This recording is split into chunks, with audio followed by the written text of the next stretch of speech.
Postmodern man lives on the sad drug of noise, which sickens yet reassures him.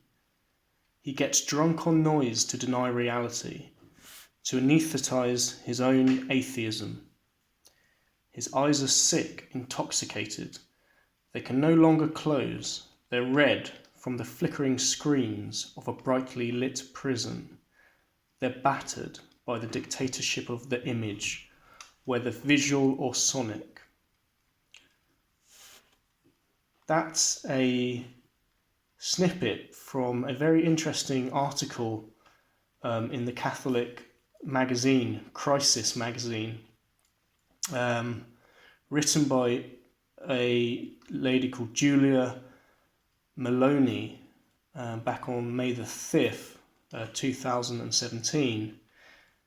And she's taking excerpts from a book by Cardinal. And Cardinal is a very interesting figure and somebody that I've talked about before and I'm going to return to in subsequent videos. So he is a prelate in the Catholic Church, and he's originally from French Guinea, which I think is now Guinea as of 1958. And I just checked the location, it's in West Africa. And Cardinal Sarah has written 3 books, and the first one is called God or Nothing. The second one is the source of some of the excerpts that I'm covering in Julia's article here, and that's called The Power of Silence Against the Dictatorship of Noise. And his third book, which I think is just about being released now, is called a very interesting title, which is Evening Approaches and the Day Has Fallen. And that book is about the profound spiritual, moral and political crisis in the contemporary world. And his co-author on all 3 books is also French, a chap called Nicolas Diat. And I think the translations of the titles, especially for the last book, are slightly different. In English, you can find slightly different translations. So another one is Evening Approaches and the Day is Fast Spent. And I think all 3 of those books, regardless of whether you're religious or regardless of whether you're Catholic or anything else, I think they're very interesting ideas.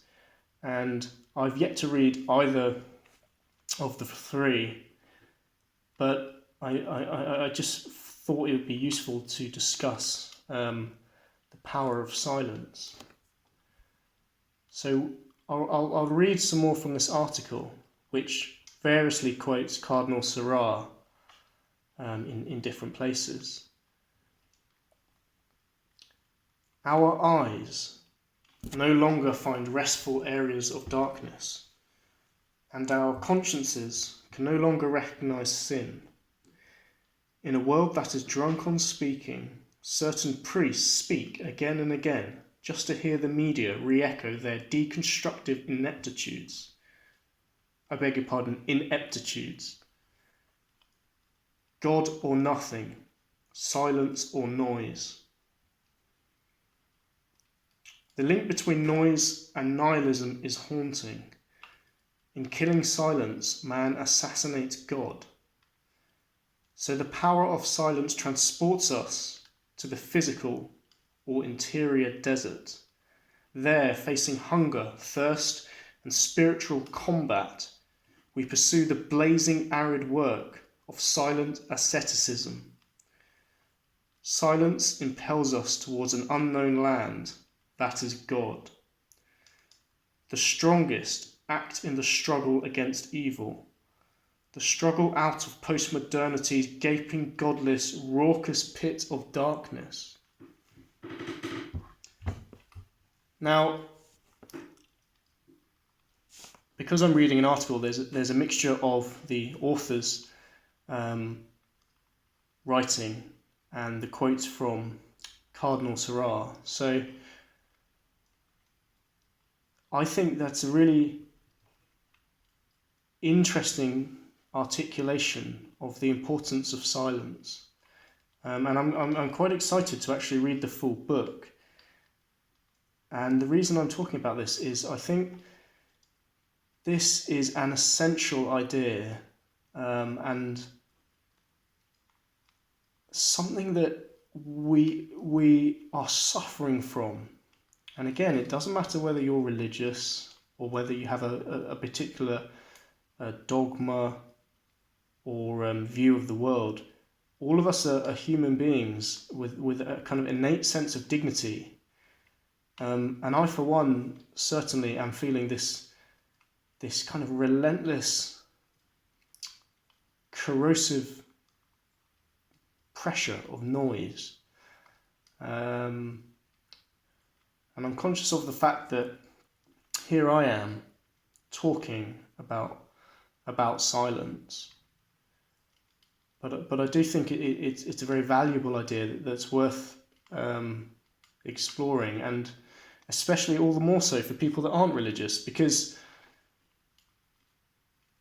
just because we might have particular disagreements with the kind of moral positions or even the central idea of moral authorities, in particular the Catholic Church, which has in Britain at least an extremely bad kind of knee-jerk reaction. It kind of creates a knee-jerk reaction in anybody as soon as you mention anything to do with the Catholic Church or Catholicism or the teachings of the Church. There's this kind of sneering, arrogant dismissal that the entire apparatus and in turn knowledge and wisdom of the Church should all be consigned to history, and is all evil because of the many scandals to do with child abuse, orphans,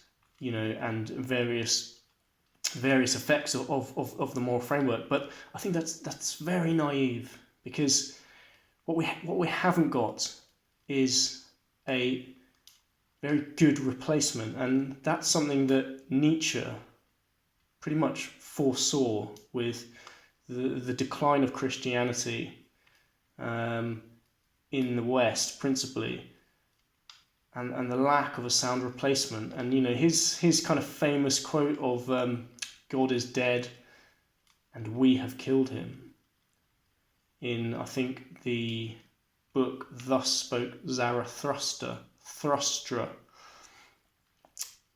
Thus spoke Zarathustra. So that proclamation from the central character in this book, God is dead and we have killed him, it's quite widely misunderstood as a celebration, but it's not. There's a kind of horror to the idea that the foundational kind of axiomatic glue of our society has been destroyed by rationality, and what we've replaced it with it's not really quite clear to anybody. And I know that there's a group of kind of atheist and atheistic thinkers that are widely regarded as having found that replacement in the aggregate, but I think that's very naive. And we're starting to see in many areas that we are suffering because of this. Now, I'm not at all saying that my own life is especially virtuous, or I'm in a position to sanctimoniously preach to other people about their moral virtues, because I'm just the same as everybody else. But I am trying to keep an open mind to serious thinkers, regardless of where they've come from. And I think the intolerance towards the Catholic Church kind of betrays a lack of open-mindedness. So Cardinal Sarah is a very interesting chap, and I feel that silence is something that we're seeking in bushcraft. And I appreciate, again, there of course is an irony here that I'm making a video and talking about this concept, but I don't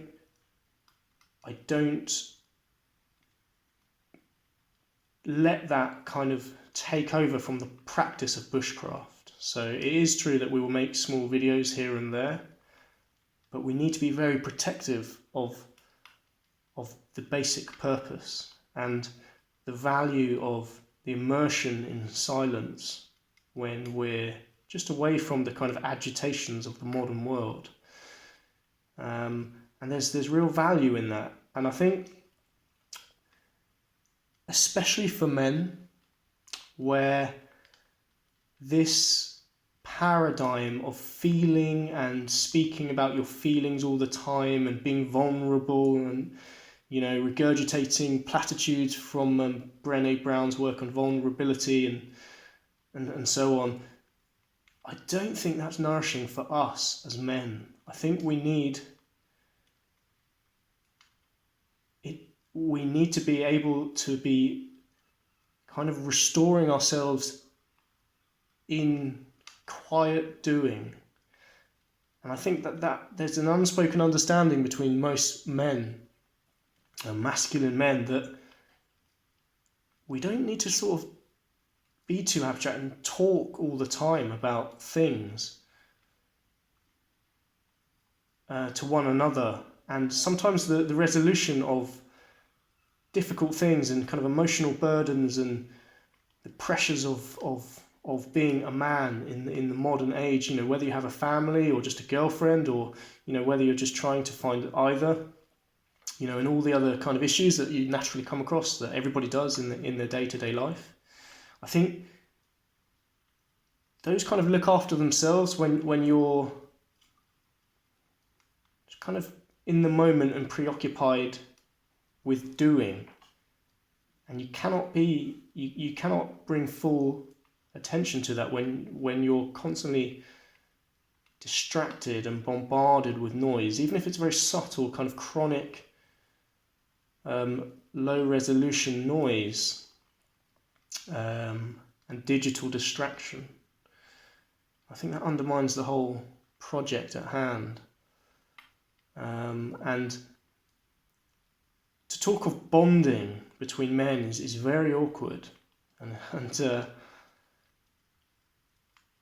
you know, it kind of immediately creates a sense that there's some kind of, like, you know, dodgy sexual impropriety at hand.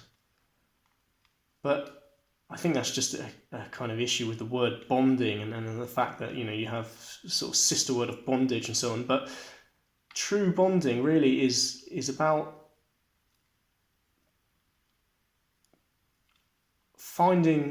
arriving at a sense of at a sense of a bond and a sense of friendship by shared doing and not so much speaking. And that's a very important distinction, I think, for men to kind of understand, you know. And we don't really want to go to a group of people and talk about feelings and gossip about this stuff. You know, what really restores us is to be out in nature doing something. And I think that's why bushcraft is just a wonderful project to pursue, because it does have that restorative quality.